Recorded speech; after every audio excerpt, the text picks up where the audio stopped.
협조 부탁드립니다. 2024년 올해 6월 24일에 CNN 방송에서는 한국의 No Kids Zone 영업에 대해 보도했습니다. 어린이들의 출입을 금지하는 것이 바로 No Kids Zone인데요. 사진에서 보실 수 있듯이 한국에서는 No Kids Zone을 시작으로 최근에는 특정 연령대 또는 직업군의 입장을 제한하는 이른바 No Zone이 늘어나고 있다고 합니다. 이러한 출입 제한 대상은 어린이에게만 국한되지 않고요. No Teenager Zone, No Senior Zone, No 아재 존, No 유튜버 존, No Professor Zone, 교수님은 들어가지 못하시는 겁니다. 등 다양한 계층을 제한하는 곳이 늘어났습니다. 이에 대해 라이든 대학의 한국 전문가 틸란드 교수는 한국의 20대와 30대는 개인적 공간에 대한 개념이 강한 경향이 있다. 이들은 갈수록 시끄러운 아이들과 노인들을 못 견뎌하고 있다. 이런 마음가짐은 공공장소에서 자신과 다른 그 누구도 포용하지 못하는 편협함을 보여주는 것이라고 분석했습니다. 이렇듯 우리가 노존을 통해서 볼 수 있는 사회적인 분위기가 어떤가요? 바로 사회에서 관용과 배려가 사라지고 있다는 것입니다. 나에게 조금이라도 불편함을 주는 대상이 있다면 가차없이 내 바운더리에서 내쫓아버리는 거죠. 우리는 계속해서 마가복음을 통해서 그리스도인의 본질을 회복해서 영향력 있는 삶을 살기 위해 매주 은혜를 나누고 있습니다. 오늘은 한 나병 환자와 예수님의 만남을 통해서 가장 포용하기 어려웠던 사람에게까지 손 내미시는 예수님의 사랑을 배우기를 원합니다. 오늘 본문에 보시면 예수님께 한 나병 환자가 나옵니다. 40절 상반절을 보시면 한 나병 환자가 예수께 와서라고 기록되어 있습니다. 성경에 나온 이 기록만 보면 그 당시 정확하게 나병 환자가 예수님께 나오는 것이 얼마나 도발적이고 공격적인 행동이었는지 가늠이 잘 되지 않습니다. 그래서 그 당시 나병 환자가 된다는 것이 어떤 의미인지 함께 살펴보고자 합니다. 나병은 그 당시 팔레스타인 지역에서 흔한 질병이었는데요. 예수님께서도 공생의 사역을 하시면서 나병 환자들을 여러 차례 만나셨다는 사실을 우리는 복음서를 통해 알 수 있습니다. 나병은 그 당시나 지금이나 너무나도 무서운 질병이었습니다. 이것은 피부병의 한 종류였는데요. 그 당시 의료 수준으로서 이 병의 정확한 원인을 분석하고 치료하는 것은 매우 어려웠습니다. 레위기 13장과 14장 구약 성경의 두 개의 장에서도 나병에 대해서 자세히 설명되어 있습니다. 이 설명에 근거하여 우리가 알 수 있는 사실은 구약 성경에서 나병은 대부분 하나님의 심판으로 여겨졌다는 사실입니다. 또한 나병은 오직 하나님만 치유할 수 있는 병이라고 믿어졌습니다. 모세에게 비방을 한 모세의 누나 미리암도 하나님의 심판으로 나병에 걸렸습니다. 민수기 12장 9절과 10절 말씀입니다. 여호와께서 그들을 향하여 진노하시고 떠나심에 구름이 장막 위에서 떠나갔고 미리암은 나병에 걸려 눈과 같더라. 아론이 미리암을 본즉 나병에 걸렸는지라. 미리암은 하나님의 진노로 나병에 걸렸다가 모세가 하나님께 간구한 덕분에 고침을 받을 수 있었던 것입니다. 또한 나병은 굉장히 전염성이 빨랐습니다. 그래서 하나님께서는 나병에 걸린 사람은 혼자 살아야 되고 늘 자신의 부정한 상태를 외쳐야 된다고 명령하셨습니다. 레위기 13장 45절과 46절 말씀을 세 번역으로 다 같이 읽겠습니다. 악성 피부병 나병에 걸린 사람은 입은 옷을 찢고 머리를 풀어야 한다. 또한 그는 자기 코 및 수염을 가리고 부정하다 부정하다 하고 외쳐야 한다. 병에 걸려 있는 한 부정한 상태에 머물러 있게 되므로 그는 부정하다. 그는 진 바깥에서 혼자 따로 살아야 한다. 아멘. 여러분, 여기서 지금 나오고 있는 말씀은 단순히 한 질병에 대한 설명이 아닙니다. 마치 사형 선고와 같은 겁니다. 물론 공동체가 나병으로 전염되는 것을 막기 위함이었지만 나병에 걸린다면 나병 환자의 인생은 끝난 것이라고 봐야 했습니다. 나병이라는 질병은 그들의 건강을 뺏어갔고 그들의 존재 자체를 뒤흔들었습니다. 그들의 이름, 직업, 삶, 가정, 공동체와 교류, 심지어 예배를 드릴 수 있는 권리까지 모두 뺏어가는 그런 경험이었습니다. 그리고 사회로부터 단절되는 것을 모든 사람에게 보이기 위해 겉모습을 최대한 허름하게 해야 했습니다. 옷을 찢어야 했고요. 머리를 푸는 것뿐만 아니라 그런 상태로 사람이 있는 곳을 다니면은 코밑을 가리면서 부정하다, 부정하다라고 외쳐야만 했던 것입니다. 여러분 상상해 가시나요? 역사학자 요세푸스는 나병 환자의 추방은 시체가 되는 것과 다름이 없었다라고 기록하고 있습니다. 다른 질병들은 치료를 받아서 나오면 끝이지만 나병은 병이 나은 후에도 절차에 따라서 자신의 깨끗함을 사회적으로 입증해야만 했습니다. 이만큼 나병에 걸렸다는 것은 그 당시로서는 아주 심각한 질병에 걸렸던 것입니다. 그렇기 때문에 나병 환자가 예수님 앞에 나왔다는 것은 어찌 보면 굉장히 이기적이고 공격적인 행동이었습니다. 사회적인 규칙에 따랐다면 나병 환자는 예수님과 대화를 하고 싶어도 멀리 서서 대화해야만 했습니다. 실제로 누가복음 17장에 보면 나병 환자 10명이 나오는데요, 그들은 예수를 만나 멀리 서서 소리를 높여 예수님께 말했다고 기록하고 있습니다. 그러면 오늘 본문에서 나병 환자가 예수님 앞으로 나와서 예수님의 발 아래 엎드렸다는 것은 그 당시 율법이나 문화로서는 도무지 이해할 수 없는 행동이었습니다. 근데 여러분, 우리가 나병 환자의 입장에서 한번 생각해 보기 원합니다. 나병에 걸린 후 어차피 그의 인생은 죽은 것과 마찬가지였습니다. 가족을 만나지도 못하고요, 그 당시 일하던 직장에서는 당연히 잘렸을 것이고, 사람들이 살고 있지 않는 지역, 모든 사람이 사는 곳 밖에서 혼자 생활해야만 했습니다. 그렇기 때문에 어차피 죽은 것과 다를 바 없는 인생인데 무엇이 두려웠을까요? 자신이 가진 모든 것을 걸고 예수님 앞으로 나온 것입니다. 예수님께서는 병자들을 치료하시고 귀신 들린 사람도 치료하신다는 소문을 듣게 되었고, 한 줄기 희망의 끈을 붙잡고 나온 것입니다. 그 당시 율법과 전통을 모두 어기고 예수님 앞에 나온 것입니다. 그는 치료받기를 원했고 무엇보다 사회적으로 깨끗함을 받기를 간절히 원했습니다. 그 어떤 것도, 심지어 율법도 이 나병 환자가 예수님 앞으로 달려 나오는 것을 막을 수 없었던 것입니다. 그의 간절한 마음은 그의 부르짖음과 그의 자세로부터 우리가 볼 수 있습니다. 40절 말씀입니다. 한 나병 환자가 예수께 와서 꿇어 엎드려 간구하여 이르되 원하시면 저를 깨끗하게 하실 수 있나이다. 우리는 이 나병 환자의 고백을 통해 그의 믿음을 볼 수 있습니다. 예수님께서는 자신을 나병으로부터 구원해 줄 수 있는 분이시라는 믿음이 그에게는 있었습니다. 그는 예수님께서 저를 구원해 주실 능력이 있으시다면 고쳐주실 수 있나요? 라고 말하지 않았습니다.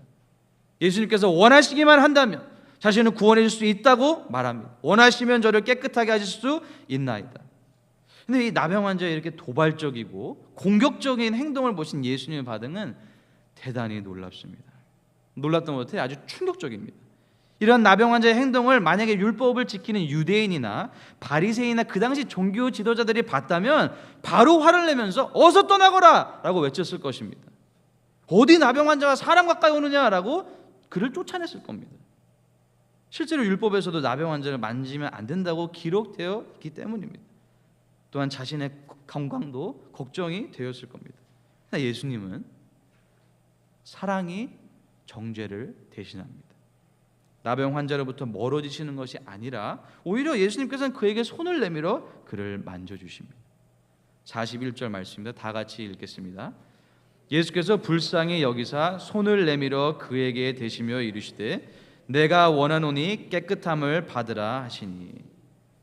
예수님께서는 사회적으로 율법적으로 만지면 안 되는 사람을 만지셨던 겁니다. 예수님께서 손을 내미셨다는 사실은 이와 같이 너무나도 놀랍습니다. 율법과 전통에서 나오는 모든 사회적, 육체적, 영적 단절을 거두어 주신 것입니다. 예수님께서 나병 환자를 만지셨던 행동은 이만큼 말도 안 되는 것입니다. 이어지는 예수님의 말도 너무나도 놀랍습니다. 내가 원하노니 깨끗함을 받으라. 어떻게 됐나요? 42절 말씀을 다 같이 읽겠습니다. 곧 나병이 그 사람에게서 떠나가고 깨끗하여 진지라. 예수님께서 나병 환자를 만져주시고 말씀하시는 그 순간에 곧 나병이 그 사람에게서 떠나가고 그 사람이 깨끗하여졌다고 본문에서 기록하고 있습니다. 그런데요, 여기서 오늘 본문의 이야기가 끝나지 않습니다.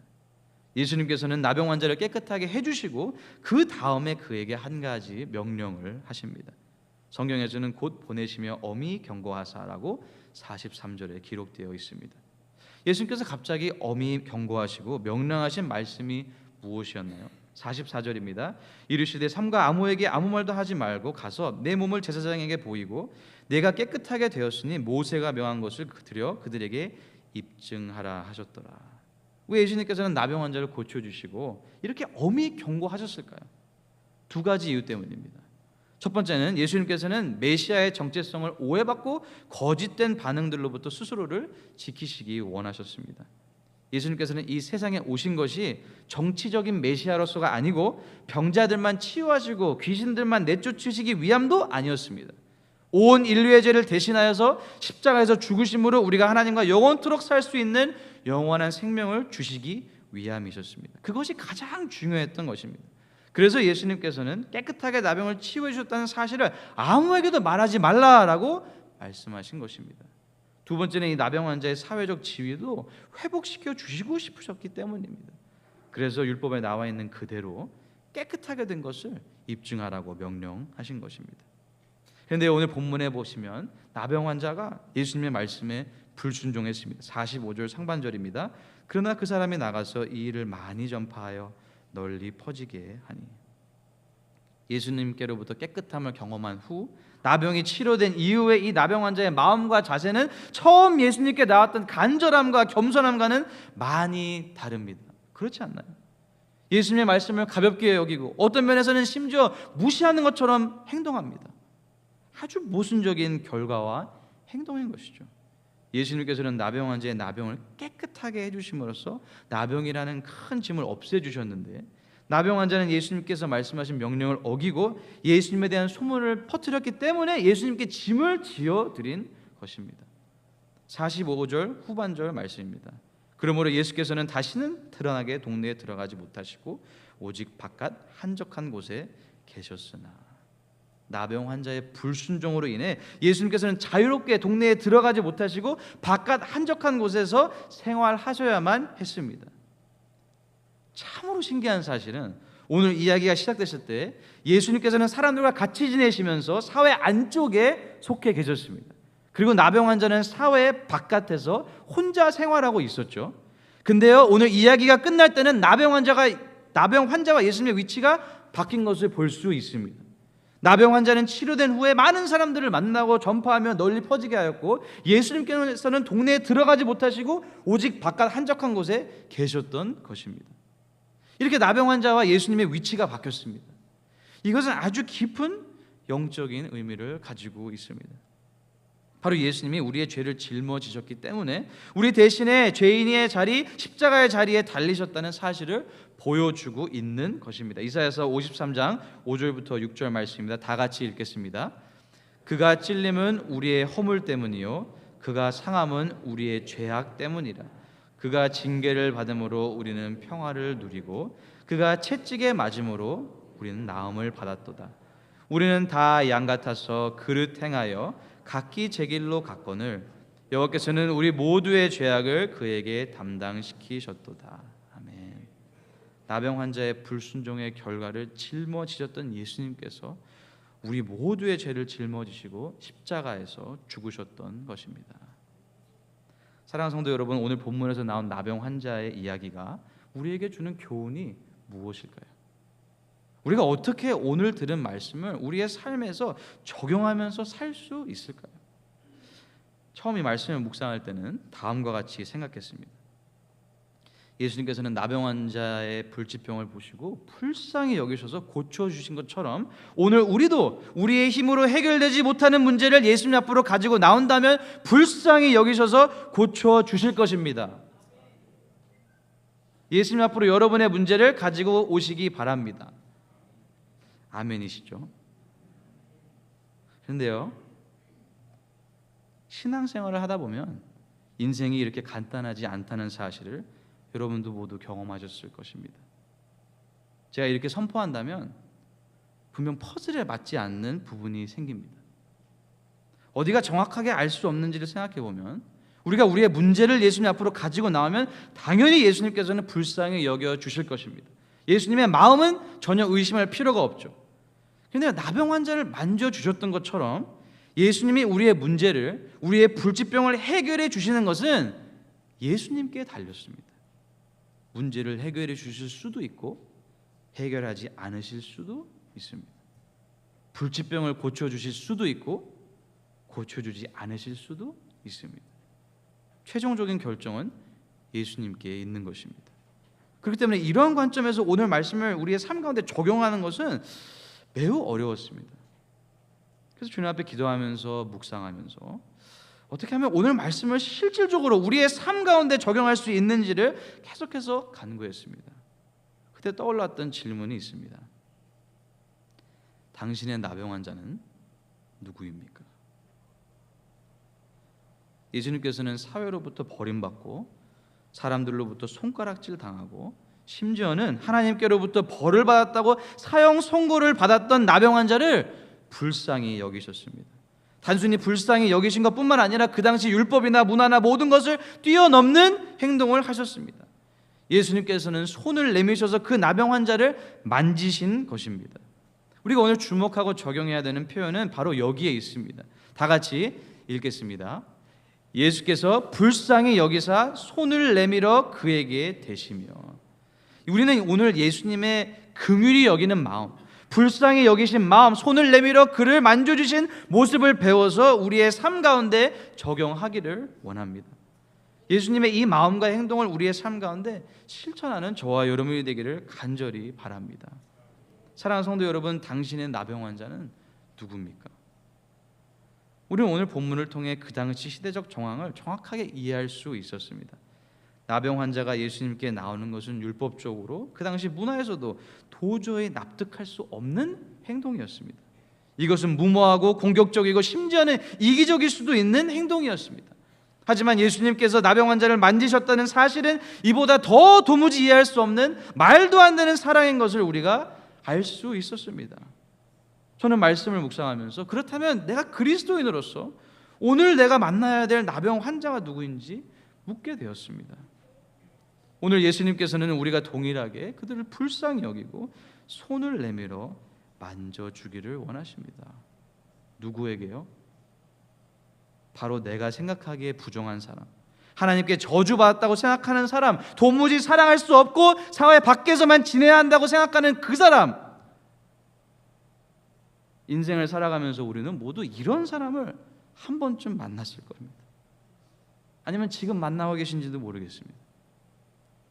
나에게 하면 안 되는 말을 해서 나에게 가슴속에 깊이 상처를 준 그 사람, 도저히 하면 안 되는 행동을 해서 상처를 준 바로 그 사람, 내가 죽을 때까지 용서할 수 없는 바로 그 사람, 바로 그 사람을 예수님께서는 오늘 우리가 불쌍히 여기고 손을 내밀어서 만지기를 원하시는 줄로 여러분 믿으시기를 바랍니다. 우리 모두는 마치 나병에 걸렸던 나병 환자처럼 죽을 수밖에 없었습니다. 우리는 모두 나병 환자처럼 하나님께 저주받은 상태였고 도무지 스스로 구원받을 수 없는 상태였습니다.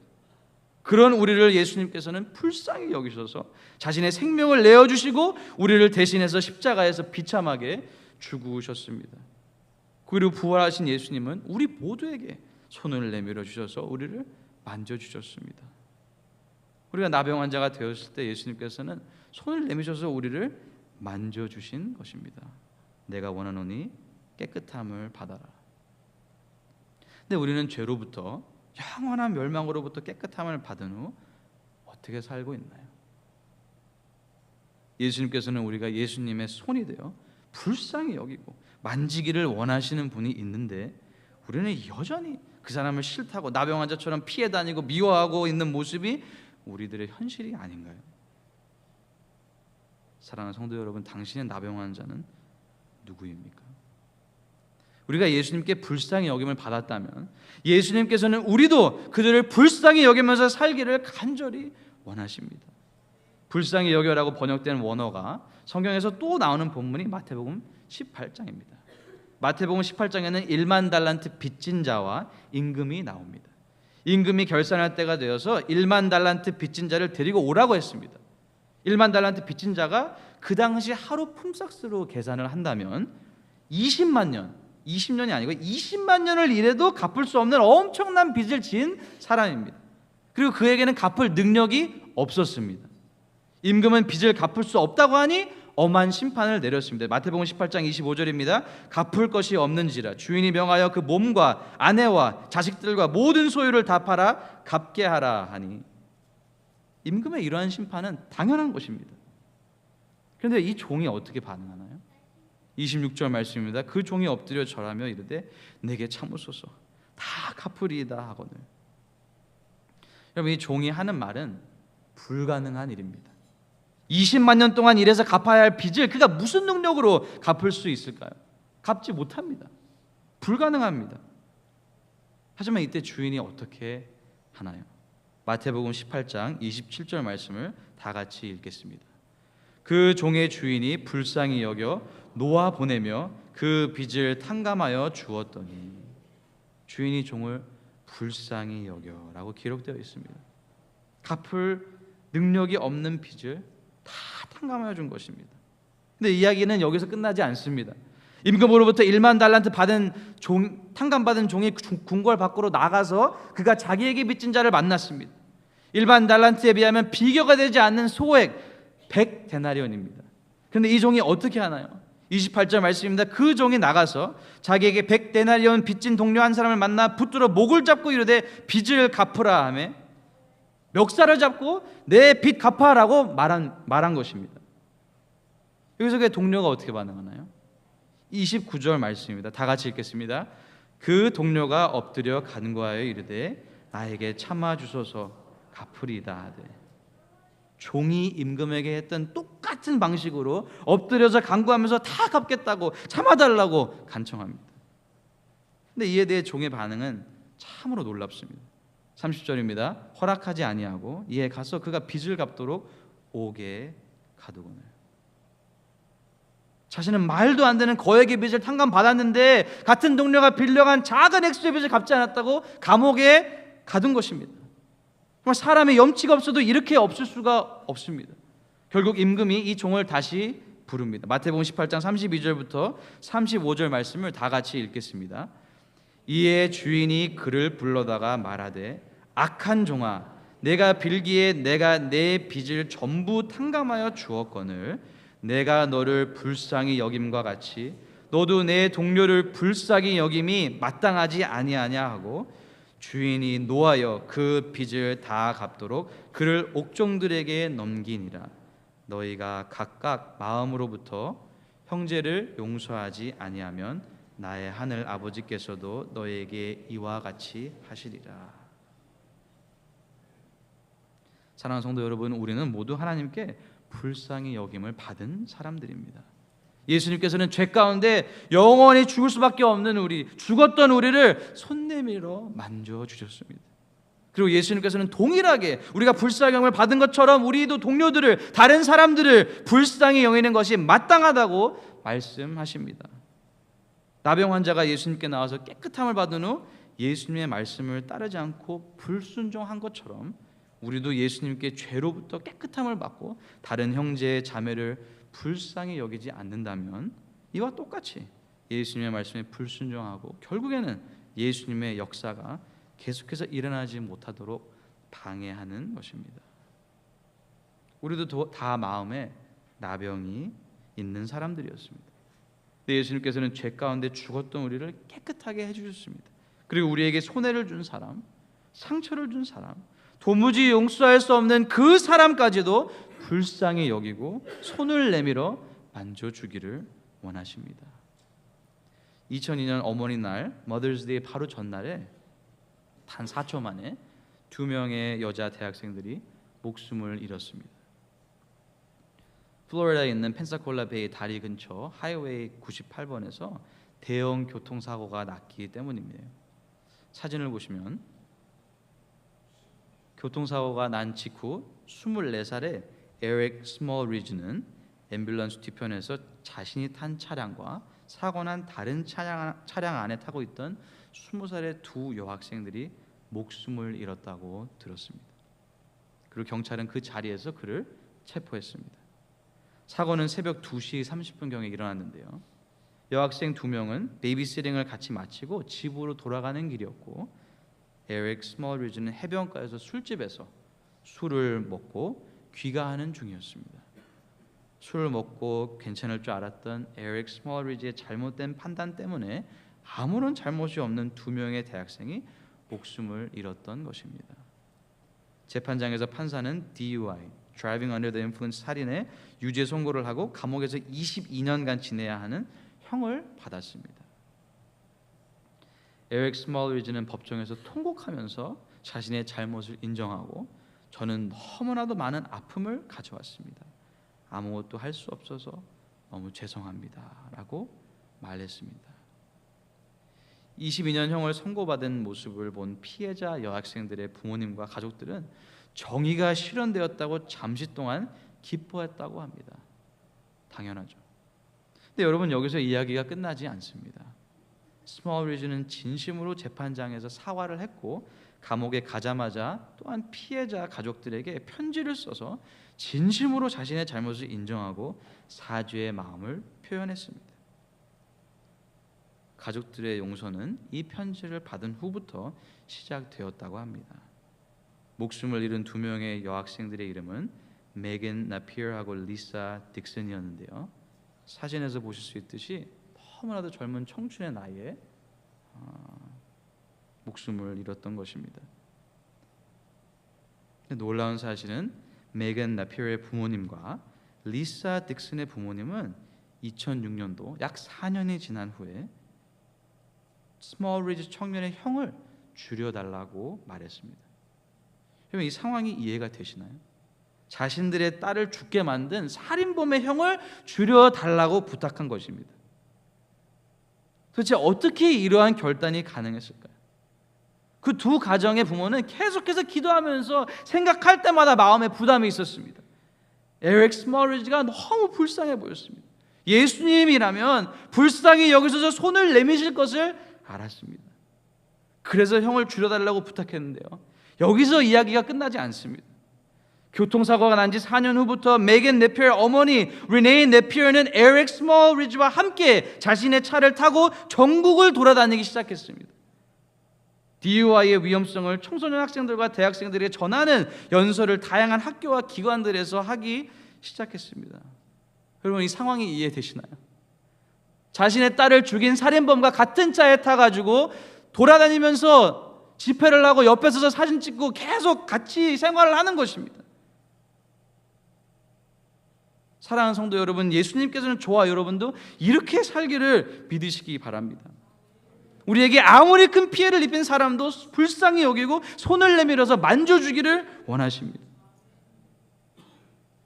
물론 저의 딸에게 이런 일이 일어난다면 과연 리네이 네피어 어머니처럼 할 수 있을까? 솔직히 자신은 없습니다.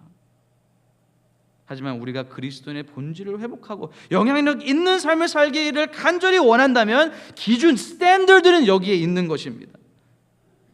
우리는 하나님 앞에 기도하면서 기준을 알고 계속해서 그 기준에 우리의 삶을 맞춰가야지 영향력 있는 삶을 살 수 있는 것을 믿으시기 바랍니다.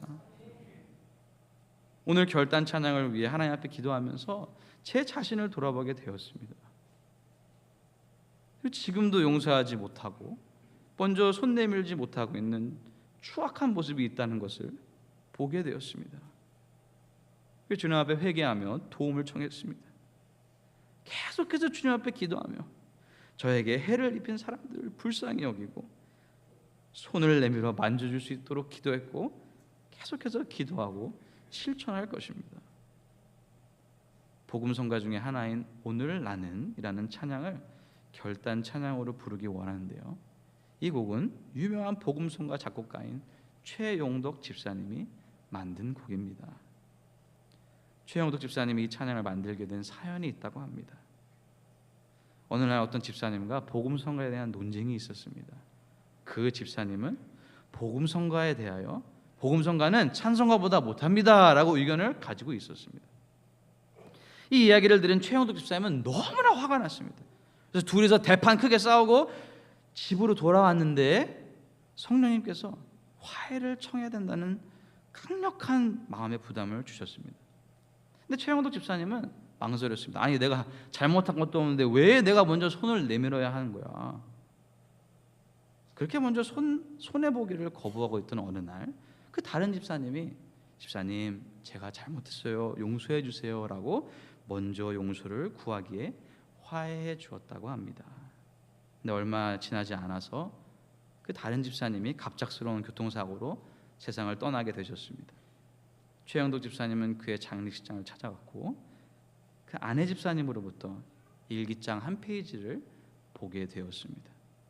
그 페이지에서는 자신이 가장 존경하는 분은 예수님이고 그 바로 다음 분은 자신을 예수님께로 전도한 최영덕 집사님이라고 쓰여져 있었다고 합니다. 그 편지를 읽으면서 최영덕 집사님은 후회의 눈물을 흘릴 수밖에 없었습니다.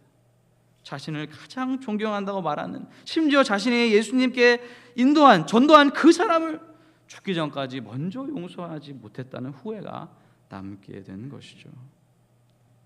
이렇게 해서 만들어진 복음성가가 바로 오늘 나는이라는 곡이라고 합니다. 사랑하는 성도 여러분, 오늘 하나님께서는 우리가 결단하기를 원하십니다.